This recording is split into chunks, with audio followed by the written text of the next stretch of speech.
This is a medium that I did really well with as a kid, and a medium that my students, especially my ELL population, and my students with special needs thrived on.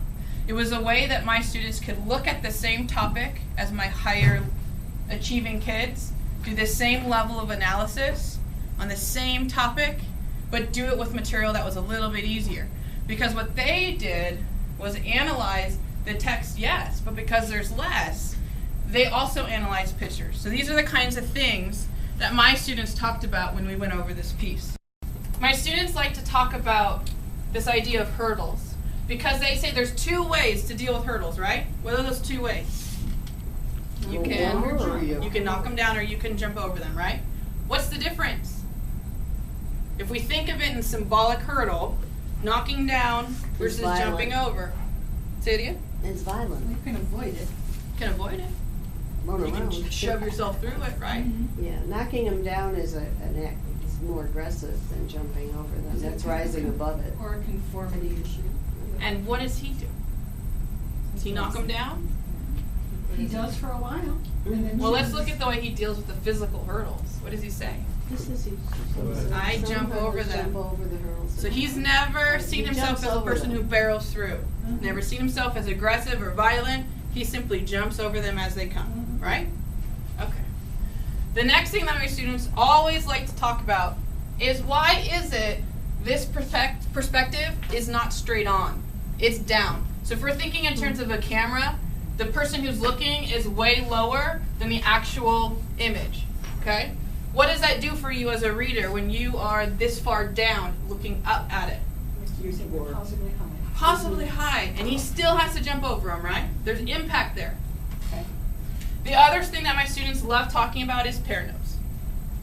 They talk about why is it he's so far away? What does that mean? Why is it you never see his hands? Why do you never know what he's up to? Why does he never show his cards? Why is it you never get to look him in the eye? You never get to see him as he is. You never know what he's thinking, and you can never physically get close to him. What does that represent when we think about hurdles and when we think about discrimination? To distance himself. Distance. A person who's that far away from something that they're judging, do they really get what it's about? No. No. So this is a good way to talk about what it means to not be tolerant because you don't understand what it is you're trying to say you don't like. If you don't get it, you can't form an opinion about it. But he forms opinions anyway, doesn't he? Even though he's far away, he still forms his opinions. The students also love talking about this image up here and this idea of the beaten path and what that means. Beaten path means everybody stays in line. Everybody does what coach does. Everybody does exactly what he says, and you never disobey, right? It's my way and only my way. And he makes a decision to get off that beaten path. And by doing that, suddenly the coach goes from being here to being here. He's physically in his space, right? He's distant, distant, distant until he's ready to say, you are not on the beaten path. Get back to where you're supposed to get. He does this by insulting him. Why is it that in all of the frames, there is no text here the way there is in the other ones? This one has two images. All the others have just one and text. Well, that's the point at which they confront each other. Okay. Connect, so to speak. My students say it doesn't need explaining, that it speaks for itself. There's no background necessary, that you get it because you see it and you feel it.